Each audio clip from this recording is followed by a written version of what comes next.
این هفته خبر تو خبر داره براتون از عظمای لنگ در هوایی که خودش 8ش گرو 9شه، اما برای روحیه دادن به بسیجیا نوچه هاش رو میفرسته وسط تا از این قمپوزا در کنن. دشمنان ما کور خوندن که بخوان مدل انقلاب‌های رنگی رو در کشور ما ایجاد بکنن و بخوان کشور ما رو بی‌ثبات بکنن. من به شما مژده بدم، ما مدل‌هایی رو به کشورهای استکباری صادر خواهیم کرد که موجب فروپاشی از درون برای آمریکای جهانخوار و کشورهای استکباری بشه. شاید خیلی از این بسیجی‌ها نفهمن که این حرفا سرکاریه، اما 2 قدم بعد وقتی کله پا بشن قشنگ گوشی دستشون میاد.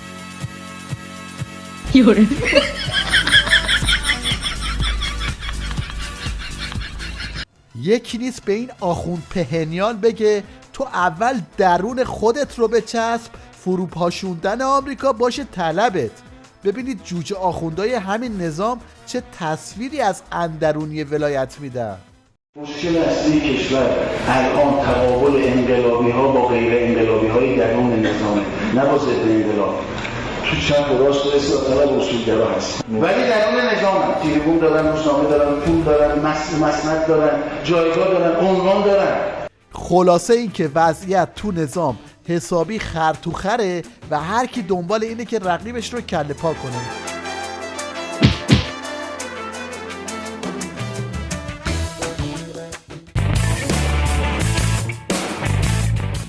این پاسدار عباسی هم اساسی توهم زده و به تهدید آمریکا با جنگ جهانی سوم رو آورده.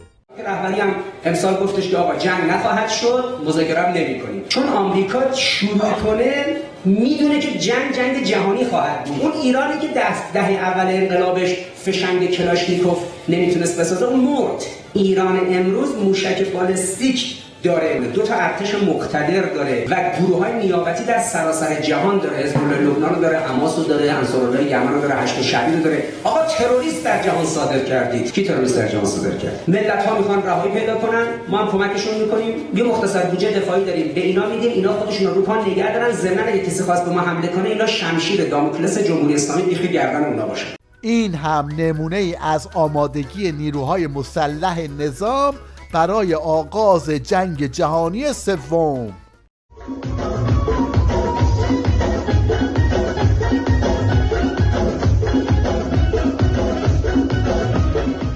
حالا سوال اینجاست که بسیجیا این هارت و پورت های پاسداری رو باید باور کنن یا حرفای این آخوندتانگر رو که بند رو آب میده و باند شیفری رو اینطوری دراز میکنه. بعضیا تو جمهوری اسلامی نن ولیشون آمریکایه. ولایت آمریکا رو دارن، ولایت انگلیس رو دارن، ولی تو آمریکا و انگلیس دارن زندگی میکنن، ولایت فقیه رو دارن. سپاه هم این مالکش صادراتی رو فرستاده که ازش دفاع کنه، اما بدتر سوتی میده و کار رو خراب میکنه.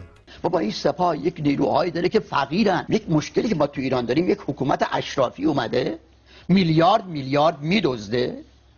دولت آقای روحانی و دار دستش، وزیرش میلیاردره نه میلیونر. بعد همه رفتیم دنبال اینکه آقا چه چیز سپاه داره. آقا این که نمیشه، این صادقانه نیست. ببینید من 32 سال توی رابطه ایران میکرد شب روز بودم. من بهتون قول میدم سپاه طرفدار رابطه است. اونی که طرفدار رابطه نیست روحانیونه. وقتی میگید سپاه منظور شما سربازان، آقای سلیمانی، جعفری، هیچ کدومش ضد امریکا نیست. اینجاست که میگن طرف اومد ابروش رو درست کنه، زد چشمش رو هم کور کرد.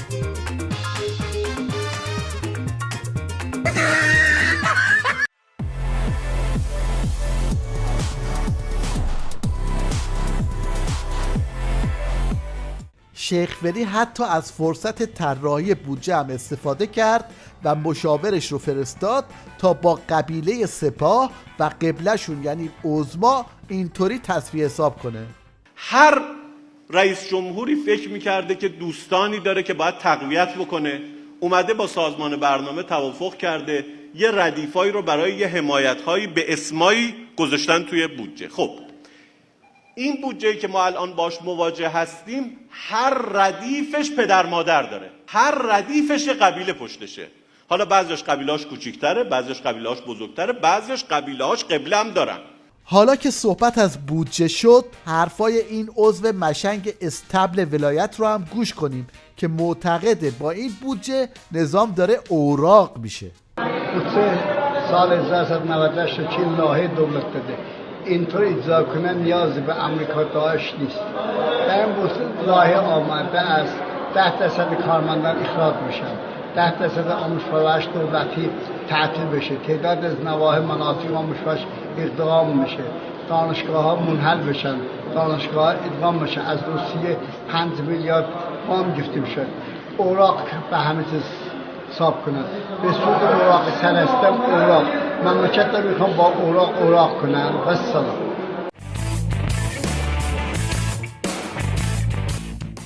یادتون هست که مدتی پیش وزیر بهداشت شیخ فری به مردم میگفت با مشکلات بسازید، همینی که هست؟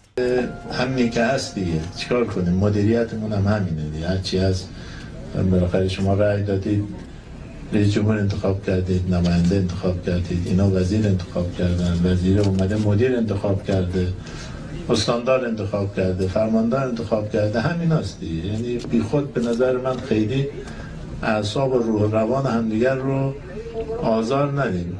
فعلا همینه. حالا همون وزیر بهداشت تو جنگ و دعواهای باندی جا خالی داد و گفت آقا ما دیگه نیستیم. یعنی کارت به استخون رسیده. اگر بناست ما بمونیم، هر چی که ساختیم خودمون به دست خودمون از بین ببریم. اونا اینو میخوان.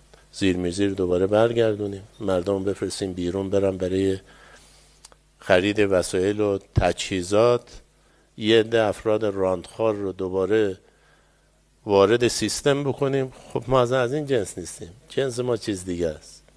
هر کسی هم تو نظام استعفا بده، این لاریجانی ها استعفا بده نیستن. ببینید این داداش بزرگه چطوری شغل اون دو رأس لاریجانی دیگر رو توجیه میکنه. یعنی اینکه چرا 2/3 حوبه‌های کشور دست برادران لاریجانیه؟ ما اکسیدنتالی، یعنی به طور حادثه‌ای، اخوان لاریجانی در مثلا قرار هر کدوم از مسیر خاص خودش، علی آقا رأی آورده، من چیکار کنم؟ بگم که مردم قم بهش رأی ندن؟ یا بله این کاملا در بعد اخوی عایشه صادق از فقهای اطلاع عاملی، از فقهای حوزه علمیه بوده. این میخواست داداش کوچیکاشو از رودخونه رد کنه، اما خبر نداشت که سوژه اصلی خودشه.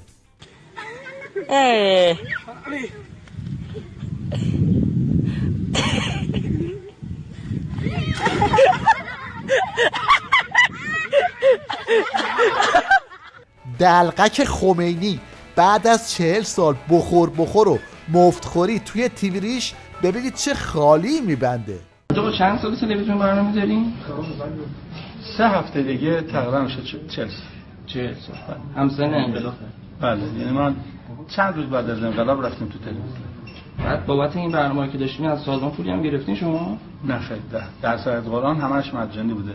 ظاهرا این ژست مسخره تو نظام مد شده، چون رفیق دوستم از همین ترفند استفاده میکنه. سلام آقای رفیق دوست، خوب هستی؟ الان یه قانونی تصویب شده واسه بازنشسته ها. خواستم ببینم که شما اینو عمل میکنید یا نه. نشدید هنوز؟ والا از اون موقع که من یادمه همه جا اسم شما بوده. هنوز هست. اولی که اسلامی رو نگرفتم نظام بازنشستگی برای من معنی نداره.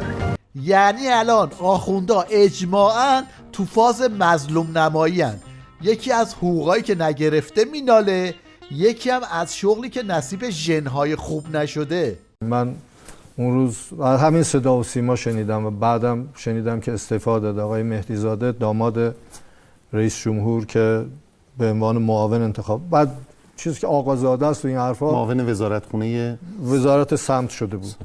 من سیویشو به من نشون دادم و وقتی سیویشو دیدم واقعا تأسف خوردم به حال خودمون و به حال این جو ناجوان مردانه‌ای که درست کردم. به جرم این که این مثلا با رئیس جمهور دامادشه، این بلا رو سر، چون آقازاده است. همین الان همین آدم بره خارج، هر کشوری بره رو کله قبولش میکنن. وقتی یک کارشناس مشنگ به فکر امید درمانی بیفته، نتیجهش یه چنین چیزی میشه. بنابراین اتفاق دوم که افتاده این است که تو منطقه خاورمیانه ایران یک دولت الهام بخش، یک نظام پیشرو و یک حکومتی است که تونسته یک نظم ایرانی در منطقه خاورمیانه، یک نظم مقاومتی توی این منطقه برقرار بکنه و این خیلی برای طرف خارجی هضمش سخت خواهد بود. و نکته سوم و عقیده من پی بردن جامعه و جهان، هم جامعه ما و هم جهان بیرون از ما، به قدرت مدیریت و بصیرت و توانمندی و مهارت رهبری در ایران. طرف تو راه رفتن معمولیش مونده، بعد دم از قدرت منطقه‌ای میزنه.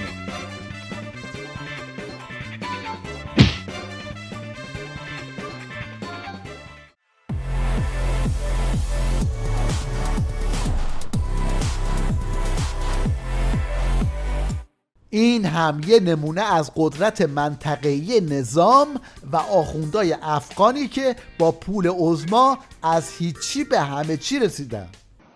الان به حمدالله در حوزات علمیه قم و مشهد و جاهای دیگه بیش از 15,000 طلبه افغانی درس میخونه. هیچ کسی هم نمیگه کجا میری. اگر کسی بیاد طرف افغانستان بگه من میرم افغانستان برای تبلیغ، یک پولی میده و برو. حضرت آیت الله عظمای خامنه‌ای برایش پول میده که به زمین نمانی. ایره بگیر تا تو تقویت شوی، علمای افغانی و طلاب به تو مراجعه کنه، شهریه بدی. کی کار میکنه؟ حالا که تا اینجا اومدیم یه سری هم به بنیانگذار مکتب چشم پزشکی نظام بزنیم که در حال پیچیدن نسخه دجالیته. دختری داره کور میشه، یه خانومی ازدواجم کرد داره کور میشه، التماس دعا داشت. ولی این دعا را بعد از هر نماز آیت الکرسی بخواند و دستن بذاره روی چشم، اللهم احفظ حدقتي بحق حدقتي علی ابن ابی طالب علیه السلام. از اول تا آخر دست بذاره یا آخر آیت الکرسی دست بذاره؟ از اول تا آخر آیت الکرسی دست بذاره یا بعد از آیت الکرسی دست بذاره؟ نه، دست بذاره بخونه. پایان بخش مشنگستان این هفته هم این میکس شاد از نوح خونی بددهان ولاییه. یعنی هیچ جای سالمی برای این جماعت باقی نذاشتن. جیبا پول باری کلا، تیپ تو روموده باری کلا، تعطیلات مطلق و روزگارو که بود بابایی واریز و باری کلا، ماشین پورشه به من چه اصلا تو خوبه، من توی پیکان کرو که حیات دار، حال من خوبه و روزگار جوره و بیمه دوامو باری کلا، بابا باری کلا، بابا باری کلا.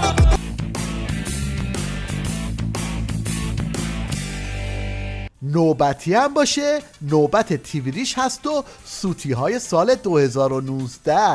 آمریکا چند روز پیش رسما به ترکیه فروش این سامانه موشکی را به ارزش 3.5 میلیارد دلار پیشنهاد داد. اولش گفتن حالا یه سوتی بود و گذشت و رفت، اما بعد که تو فضای مجازی سر و صدا کرد و دیدن بحث موشک و پوشک تو نظام خیلی خطریه، گوینده رو آوردن تا اینجوری قضیه رو ماستمالی کنن. چرا پوشک به جای موشک؟ خبر مربوط به سامانه موشکی پاتریوت بود و پیشنهادی که آمریکا به ترکیه داده مبنی بر این که پاتریوت رو به جای سامانه S-400 روسیه خریداری بکنه. پی پیشنهاد، پی پاتریوت، اینا یه جورایی توی ذهن من چرخید و البته خبر کوتاه بود، از روی کاغذ داشتم میخوندم. پیشنهادات رو که دیدم پی اون یه جورایی چسبید موشک و شد پوشک و البته حالا خیلی سریع هم درستش کردم. انگار تو کلامتون. بله، ولی خب دیگه اتفاقی بود که افتاد. سوتی بعدی متعلق به گزارش تیویریش از جام ملت‌های آسیا بود که خواستن ژست جذابیت بگیرن، اما یهو پتک سانسور خورد تو ملاج مجری. مسکوت بازی ها انتخاب شده و پرنده‌ای به نام شاهین که الان به نظر میرسه که در ورزشگاه از پرواز هست و بذارید اصلا من سکوت بکنم، خود ورزشگاه صداش کاملا واضح شنیده میشه. بریم به ورزشگاه بن زاید و اونجا مراسم افتتاحیه رو با هم نگاه بکنیم.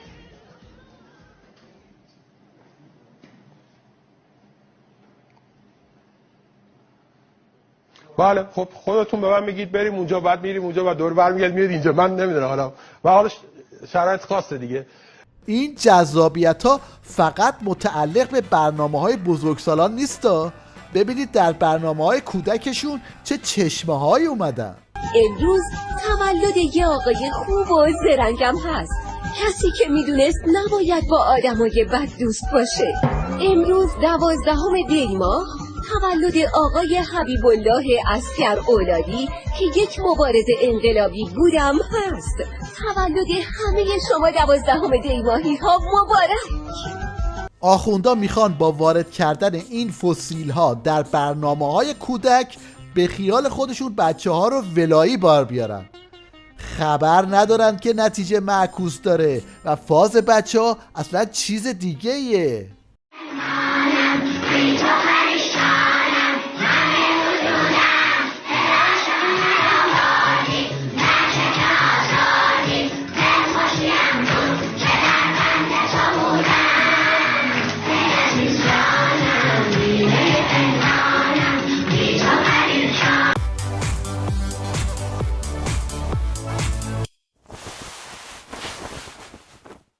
در پایان توجه شما رو به ابتکارات یه جوون با استفاده از جلوه‌های ویژه کامپیوتری جلب می‌کنیم که در نوع خودش دیدنیه.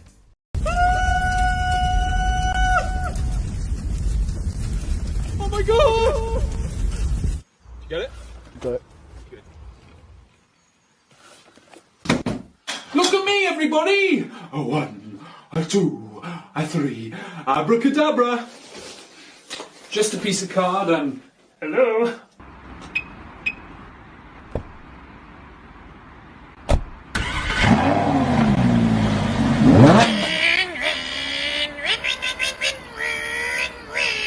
This is what you should do when you see a dog in a hot car. Jimmy! No, Jimmy! Come on, Jimmy! I got you! Bottle flip challenge. Go on then. Yes! Your girl!